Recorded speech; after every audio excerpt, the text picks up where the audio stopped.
Hello everyone, कैसे हैं आप सब। उम्मीद करता हूँ आप सभी बहुत अच्छे होंगे। आज आपके लिए लेके आया हूँ एक और अच्छी कहानी।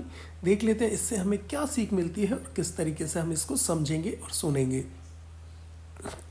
एक बार की बात है, किसी व्यापारी के घर चोरों को चोरी करते हुए राजा के सिपाहियों ने पकड़ लिया। ये राजा है हमारा, ये चोर है और ये सिपाही है। ठीक है, तो चोर क्या चोरी कर रहे थे भाई, और जो राजा के सिपाही थे यानी सैनिक थे, उन्होंने पकड़ लिया। वे उन चोरों को पकड़कर अपने राजा के पास ले गए। जब राजा ने चोरों चोरों का सब हाल सुना तो उन्हें मृत्यु दंड दे दिया कि भाई जाओ, इनको फांसी से लटका देना, और इनको मृत्यु दंड दे दिया है। जल्लाद चारों को फांसी पर चढ़ाने के लिए ले गए। जल्लाद कौन होता है? वो आदमी जो फांसी पे चढ़ाता है लोगों को। चलिए, उन्होंने 3 को फांसी पर चढ़ा दिया। जब वे चौथे को फांसी पर चढ़ाने के लिए तैयारी करने लगे तो उस चोर के मन में आया कि मृत्यु तो निश्चित हो गई है, फिर भी किसी ना किसी प्रकार से बच निकलने की कोशिश क्यों न कर ली जाए। चौथे चोर ने सोचा, क्यों ना तरकीब कोई लगाई जाए जिससे मेरी जान बच जाए। उसने मन में एक उपाय सोचा। देखो भाई, इसने सोचा मरना तो निश्चित है, ठीक है, मरना तो मुझे है ही है, लेकिन क्यों ना मैं कुछ तरकीब लगाऊं जिससे हो सकता है मेरी जान बच जाए। चौथे चोर ने जल्लाद को समझाया कि मैं फांसी पे चढ़ने से नहीं डरता।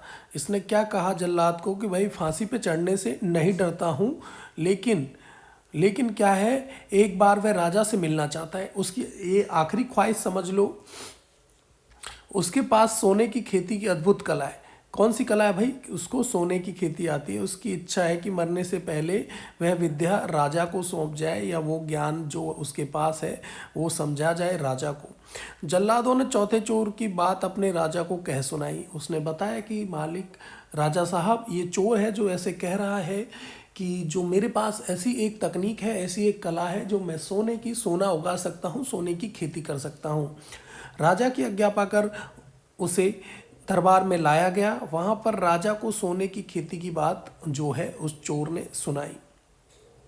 यह बात सुनकर मंत्री लोग हंस पड़े, क्योंकि सबको भाई ये चीज़ बड़ी ही मजाकिया लगी कि भाई एक चोर है जो किस तरीके की बातें कर रहा है और राजा साहब को किस तरीके से बता रहा है।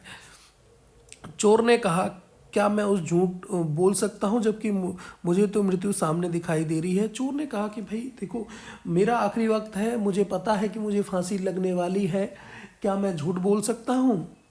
आपके सामने भला कौन झूठ बोल सकता है। उस चोर ने इस तरीके से बात राजा को बचने के लिए कही।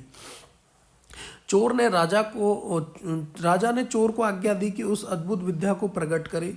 भाई जब इस तरीके से चोर ने अपनी उस कला का बखान किया तो तो राजा ने कहा, चलो क्यों ना तुम दिखाई दो कि तुम किस तरीके से सोने की खेती जो है करते हो।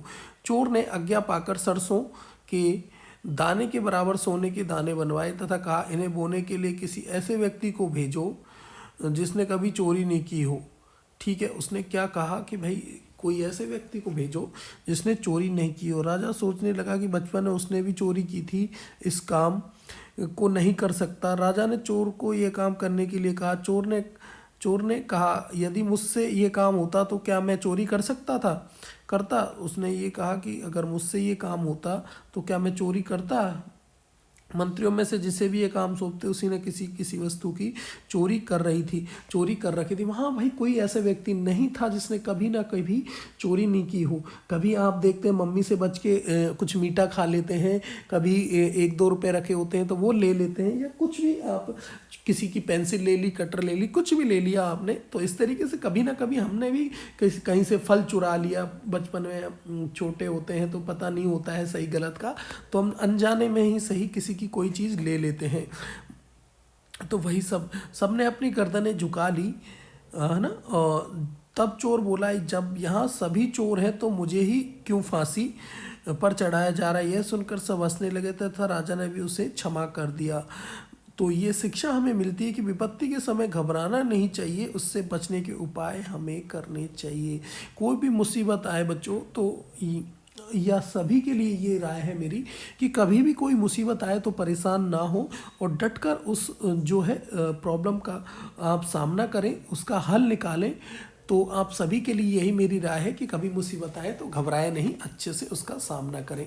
चलिए, इसके बाद मैं एक छोटी सी आपके लिए पोयम आपके लिए लेके आया हूँ। एक क्यूट सा लाइन आपको दिख रहा है। चलिए, शेर निराला हिम्मत वाला, लंबी लंबी मूंछों वाला। कैसा शेर है हमारा? निराला, हिम्मत वाला और लंबी लंबी मूंछों वाला। तेज नुकीले दांतों वाला, सबका दिल टहलाने वाला।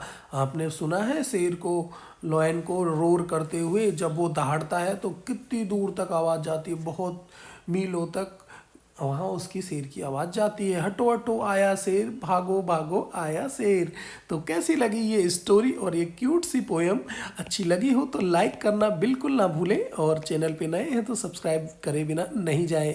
इस तरीके से अच्छी अच्छी कहानियाँ और पोयम मैं लेके आता रहता हूँ। सभी को गुड बाय, टेक केयर, अपना ध्यान रखें और फिर से मिलते हैं किसी नई कविता पोयम के साथ।